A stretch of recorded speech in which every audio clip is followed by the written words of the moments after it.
संपूर्ण राज्याला हादरवून सोडणारी घटना बीड जिल्ह्याच्या मासाजोग येथे घडली होती। या ठिकाणी जी आहे ती सरपंच संतोष देशमुख यांचं अपहरण करून त्यांची निर्गुणपणे हत्या करण्यात आलेली होती। आज या घटनेला तब्बल 9 दिवस उलटलेले आहेत। आपल्यासोबत त्यांचे बंधू धनंजय देशमुख आहेत। आपण त्यांच्याशी बातचीत करणार आहेत। मला सांगा, आज 9वा दिवस आहे। हां, 9वा दिवस आहे। 3 आरोपी पकडलेत। पहिल्या 2-3 दिवसातच ते पकडलेले आहेत। त्याच्यानंतर स्पेशल SIT नेमलेली आहे मुख्यमंत्री साहेबांनी। तर त्याचं पथक इथं CIDचं काल आलं होतं। त्यांचं जे तपास चालू आहे त्याविषयीच मला सांगण्यासाठी ते साहेब आले होते। मला बोलले की खूप वेगानं सगळं सूत्र हलवले आहेत आणि पुढील आरोपी जे आहेत त्यांचा तपास चालू आहे असं त्यांनी मला सांगितलं। SP पाटील साहेब होते ते कालचे। एकंदरीत जे आता जे बाकीचे जे आरोपी आहेत, टोटल या प्रकरणामध्ये 7 आरोपी होते। त्यामध्ये 3 आरोपींना अटक करण्यात आलेली आहे। मात्र आता 4 आरोपी राहिलेले। त्यातील माहिती अशी कळते की काही मुख्य सूत्रधार देखील आहेत। ते नेमके कोणते आरोपी आहेत? सुदर्शन घुले त्याच्यात मुख्य आरोपी आहे आणि मग त्याला साथ देणारे बाकीचे जे कोणी आहेत ते तपासांती आपल्यासमोर येईल। FIR मध्ये तर काही लोकांची नावं देखील आलेली आहेत ना? आहेत FIR मध्ये नाव आहेत त्याचे। ते सोडून इतर काही आरोपी आहेत। FIR मधले जे 7 आरोपी आहेत त्याचे नाव आलेले आहेत। ते FIR मध्ये तुम्हाला दिसतील। एकंदरीत आज 9वा दिवस आहे। उद्याच्याला 10 दिवस या घटनेला होत आहेत। कशा पद्धतीनं पोलीस यंत्रणेकडून हा तपास सुरू आहे? पहिले जे आमचं गावाने जे हे केलं, आंदोलन केलं, त्यावेळेस न्याय मागण्यासाठी जे आंदोलन होतं त्यावेळेस ते लोक जे दुःखात होते त्यांना काही कळत नव्हतं की नेमकं काय मागायचं, कशी शिक्षा भेटेल, काय करता येईल। कोणी CID म्हणायचं, कोणी पुणे, म्हणजे असे वेगवेगळे विचार लोकांचे आले। मग त्याच्यातनं जे योग्य आपल्याला जी योग्य भूमिका ज्याची आहे, जी योग्य कारवाई लवकरात लवकर होईल अशी तपासणी करण्यासाठी मग परत वेगवेगळे लोकप्रतिनिधी होते, गावकरी होते, त्यांनी केली। त्या हिशोबाने मग स्पेशल SITची म्हणजे व्यवस्था करून पुढील तपास चालू केला आहे। एकंदरीत तुमची बैठक देखील होणार होती, कारण जे 4 आरोपी आहेत ते सुरुवातीलाच ते 3 आरोपी 1-2 दिवसामध्ये माहिती असतो अटक करण्यात आलेली। त्यानंतर मात्र 4 आरोपी अटक करावी किंवा लवकरात लवकर त्यांना अटक करून त्यांच्यावरती कठोर शासन करावं अशी देखील त्या दिवशी गावकऱ्यांची मागणी होती। मनोज जरांगे पाटील देखील या ठिकाणी आलेले होते। त्यानंतर खासदार असतील, आमदार असतील, त्यांनी देखील या ठिकाणी भेटी दिलेल्या आहेत। एकंदरीत काय चर्चा झाली ह्या सगळ्या प्रकरणामध्ये? आम्ही एकच मागणी केली सुरुवातीपासून की आरोपीला कसं पकडायचं पकडा। काय तुम्हाला जसं ज्या पद्धतीनं आरोपीला तुम्हाला जेरबंद करता येतं ते करा। SIT लावा, CBI लावा, पण आरोपीला अटक करून त्यांना फाशीची शिक्षा द्या। हे सगळ्या गावकऱ्याचं माझं मागणं आहे आणि त्यावरच सगळी चर्चा चालू होती।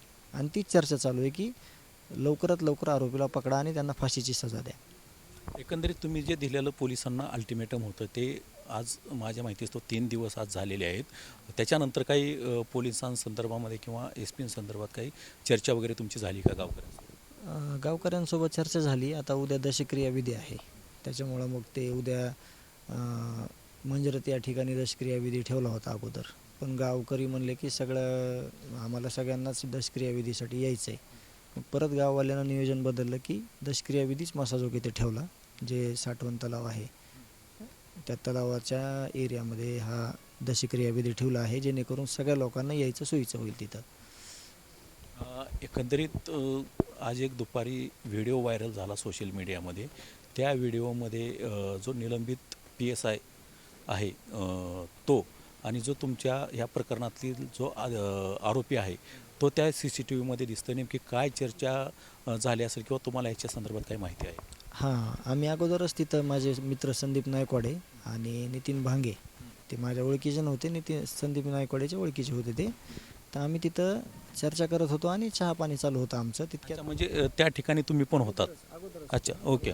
कधीची घटना आहे ती? ही घटना आहे अगोदरचीच आहे ती घटना। तारीख? त्याची 8 तारीख असेल, 8 तारखेला 1-3च्या दरम्यान। हां, आणि आम्ही अगोदर बसलेलो होतो चहा घ्यायला. मग हे राजेश पाटील साहेब आल्यावर त्यांनी हाक मारली मला चहा घ्यायला. मग मी त्यांना चहा पाजला, मीच पैसे दिले आणि आम्ही आमची चर्चा करत कंटिन्यू केली. आमच्या मनात काही नव्हतं किंवा काही दुसरा विषय पण झाला नाही.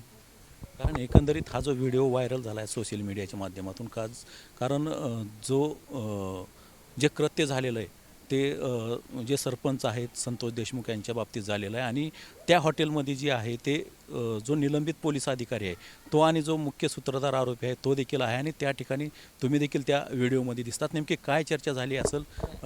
माझी आणि पाटील साहेबांची चर्चा झाली. ह्या भांडणावरच शेजी पवन जक्कीवरचा झालेला वाद होता त्याच्यावर की हे भांडण मिटलं का, तर मी म्हणलं हो संपूर्णपणे.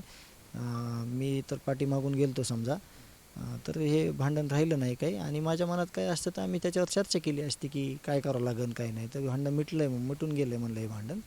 आणि भांडण काही जास्त नव्हतंच. त्याच्यामुळे तेवढी चर्चा झाली आणि मी बिल दिलं आणि मी माझ्या टेबलला जाऊन बसलो परत. आम्ही परत अर्धा तास तिथंच त्याच हॉटेलला बसलो चहा पाणी करत. अच्छा, म्हणजे एकंदरीत त्या दिवशी तुम्ही जे आहे ते अगोदरच तुम्ही त्या ठिकाणी बसलेलं होतात, त्याच्यानंतर ते आलेलं होतं. पण त्यावेळेस त्यांच्या चर्चेतून तुम्हाला असं काही वाटलं नाही की उद्याच्याला अशी पण घटना होऊ शकते मायबाप? मी आणि पाटील साहेब दोघंच चर्चा केली. आम्ही तुम्ही नीट व्यवस्थित झूम करून बघितलं तर त्या व्यक्तीला मी काही एक शब्दही बोललेला नाही. मी पाटील साहेबांनाच बोललो, ते मलाच बोलले. आणि काय बोललं त्या पाटील? ते पाटील साहेबच मला म्हणले की गावात काय झालेली चर्चा, म्हणजे गावात जे भांडण झालं होतं थोडंफार किरकिर, तर ते मी म्हणलं हो साहेब काही नव्हतं आमचं आणि ते मिटलेलं आहे. म्हणजे एवढी चर्चा झाली. एक मिनिट बोललो असून फक्त चहा घेतला ना मी माझ्या टेबलला गेलो बसायला. एकंदरीत आता उद्याच्याला 10वा दिवस आहे. गावकऱ्या झालेली चर्चा, म्हणजे गावात जे भांडण झालं होतं थोडंफार किरकिर, तर ते मी म्हणलं हो साहेब काही नव्हतं आमचं आणि ते मिटलेलं आहे. म्हणजे एवढी चर्चा झाली. एक मिनिट बोललो असून फक्त चहा घेतला ना मी माझ्या टेबलला गेलो बसायला. एकंदरीत आता उद्याच्याला 10वा दिवस आहे. गावकऱ्या सोबत काही आपली बैठक वगैरे झालेली आहे का, किंवा आज काय होणार आहे का आणि पुढची दिशा काय असणार आहे आपली? आता कॅन्डल मार्चचं नियोजन होतं, पण आज इतक्या मोठ्या प्रमाणावर सगळे लोक भेटायला सांत्वनाला येत होते, तर त्या नियोजनाचं काय झालेलं आहे ते गावकऱ्यांनाच माहिती आहे. ते मी काही विचारलं नाही अजून काय. हां, तर मग पुढं उद्या दशक्रियाविधी आहे. सगळ्या गावातील लोक महिला तिथं दशक्रियाविधीला येणार आहेत. काय एकंदरीत गावांची मीटिंग झालेली आहे तुमच्या? उद्याच्याला दसक्रियाचा कार्यक्रम आहे. दसक्रियाचा कार्यक्रम झाल्यानंतर आम्ही पोलीस प्रशासनाला एक अल्टिमेटम देणार आहेत. त्यांनी आधी पहिल्यांदामध्ये नवीन एक पाटील आलं आहे कोल्हापूरचं, त्यांनी मागच्या 2 दिवसात आमची येऊन भेट घेतली गावकऱ्याची की मला वेळ द्या. मग ते वेळ द्या म्हणल्याच्या नंतर आम्ही त्याला वेळ दिला आहे पाटलेला.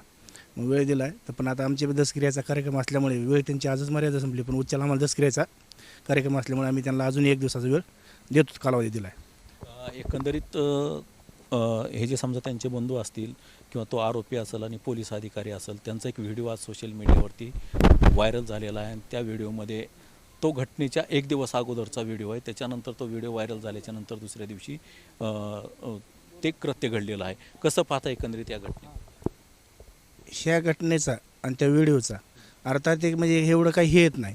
फक्त हे धनंजय जे आहे तो आधी जाऊन बसला होता चहा पाण्यासाठी त्याच्या मित्राबरोबर. मग त्याच्यामुळे नंतर पाटील पिया जे आहे ते त्या आरोपीला घेऊन तिथं आलता चहा पाण्यासाठी. मग नंतर पाटीलला हे दिसल्यानंतर ह्याने हाक मारल्यानंतर तो तिथं गेला. काय 1 मिनिट का काय अर्धा मिनिट चर्चा झाली त्यांची आणि ते पाटील पुन्हा हे आपलं ह्याच्या टेबलला जाऊन बसलेला आहे. त्यामुळे हे आरोपीला पाटील घेऊन बसतोय. मग त्यांच्या दोघांची चर्चा काय झाली ते बाहेर मीडियाला माहीत नाही किंवा आम्हाला माहीत नाही किंवा धनंजयला माहीत नाही. त्यामुळे त्या संदर्भात आम्ही काही बोलू शकत नाही त्या विषयावर. फक्त एवढंच आम्हाला म्हणायचं आहे की आदल्या दिवशी पाटील जर आरोपीला घेऊन बसत असेल आणि दुसऱ्या घटने जर अशी जर त्याच टायमाला जर भयानक घटना घडत असेल तर पाटीलला ह्याचं काहीतरी सुतोवाच असावा. एकंदरीत निश्चितच मला सांगा, आता उद्याच्याला 10वा दिवस आहे, तुमची पुढील काय रणनीती असणार आहे? कारण अद्यापपर्यंत देखील या प्रकरणातले मुख्य सूत्रधार अटक नाही. आता ते सर्व गावकरी जे आहेत तुम्हाला बोलू त्यांना वाटलं असतं. या इकडे असं या इथे सध्या गावातली परिस्थिती भीतीची वातावरणाची आहे. आरोप काय नेमकी भीती काय आहे तुम्हाला? मला इथं थोडं अलीकडे येऊन सांगा. थोडं भीती काय म्हणजे समोर डोळ्यासमोर आमचा माणूस उचलून नेऊन त्याच्या अपहरण होऊन हत्या होती आणि राहिलेल्या आरोपी काय बी करू शकतात ना. असं का नाही काय बी होऊ शकतं ना.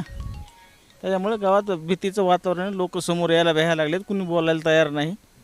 आमचं एकच प्रशासनाला विनंती राहील गावाल्याच्या वतीनं, काय जी पाऊल उचलायची ते आता फास्ट पद्धतीने उचलले पाहिजे. आम्हाला 5, 6, 8, 10 दिवस झाला, आज उद्या 10 दिवस होते. 3 आरोपी म्हणजे ते आदल्या दिवशी 2 दिवसातच पकडलेले होते. त्याच्यानंतर काय कारवाई चाललं आहे? SIT झाली, काय नु बायनू झाले, पण ह्याच्यातून आम्हाला काय म्हणजे सध्या घाबरलेत एकदम लोक ह्यात. म्हणजे एकंदरीत तुमचं जी सध्या तपास यंत्रणा आहे त्यांच्यावरती देखील संशय आहे का? आता काय दिसतंय आम्हाला, नुसतं सांगते 8 पटकं गेलेत, 10 गेलेत, 20 गेलेत. अहो 4 माणसातलं आणखी 2 तरी पकड्या पाहिजे 6 दिवसात. 9 दिवस झालं ना, काय 3 तर काय आदल्या 2 दिवसातच पकडलेलीत ना. त्याच्यानंतर परिस्थिती बेकार आहे. भीतीचं वातावरण समोर यायला, मीडियासमोर कोणी बाईट शाद यायला भीतीत लोक सगळे. एकच शासनाला विनंती, ह्याच्यामधून सत्य जी काय आहे ते समोर आलं पाहिजे.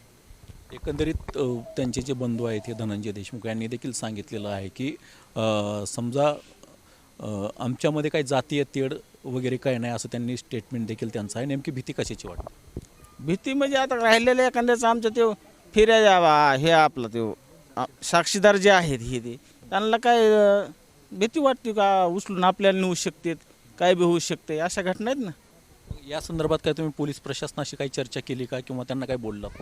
सध्या काय आणखी ते जरा बोललो नाहीत, कारण की आम्ही सध्या माणूस गेल्यामुळे आम्ही आमच्या दुःखामध्येच आहेत. एवढी काय बोलण्याची इच्छा नाही. पण हे कसं आहे, कारण या घटनेला आज 9 दिवस झालेत आणि उद्याच्याला 10वा दिवस आहे. घटनेला उद्या सविस्तर ह्या विषयाबद्दल जे आम्हाला पुढलं पाऊल उचलायचं आहे. उद्या दशक्रिया झाल्यानंतर आम्ही समस्त गावकरीवाल्याची एक मिटिंग ठेवलेली, आणि त्या मिटिंगमधून जो निर्णय समोर येईल ते आमचं पुढली दिशा असेल. काय नेमकी काय मिटिंग होणार आहे आणि काय दिशा असू शकते? आता न्याय घेण्यासाठी काय जी मिटिंगमध्ये चर्चा होईल त्या झालं ना. आम्ही प्रशासनावर आज 8-10 दिवस झाले विश्वास ठेवला. 3 आरोपींनंतर काय अटक प्रक्रिया पुढे तपास चालू आहे, पण अटकची प्रक्रिया का रोखली? काय अडथळे काय येलेत तुम्हाला? हे आंदोलन वगैरे करणार आहेत का, रास्ता रोको वगैरे काय असणार? नाही ते आज ते मीटिंगमध्ये जे ठरण ते गावाचा म्हणजे हे असेल ना भूमिका. म्हणजे उद्याच्याला मिटिंग होणार आहे त्याच ठिकाणी? हो, त्या मिटिंगमधूनच काय आहे ते तुम्हाला पुढला निर्णय समजला जाईल. एकंदरीत सगळा तपास सुरू आहे. सगळं सुरू असताना देखील समजा अद्यापपर्यंत आरोपींना अटक केलेली नाही. काय तुमची मागणी असणार आहे प्रशासनाकडे, शासनाकडे? आरोपीला अटक करा आणि त्यांना फाशी शिक्षा द्या, ही एकमेव आमची मागणी आहे. ती मागणी लवकरात लवकर पूर्ण करावी, एवढीच. एकंदरीत हे संतोष देशमुख ज्यांची क्रूरपणे हत्या झालेली आहे, त्यांचे बंधू आहेत.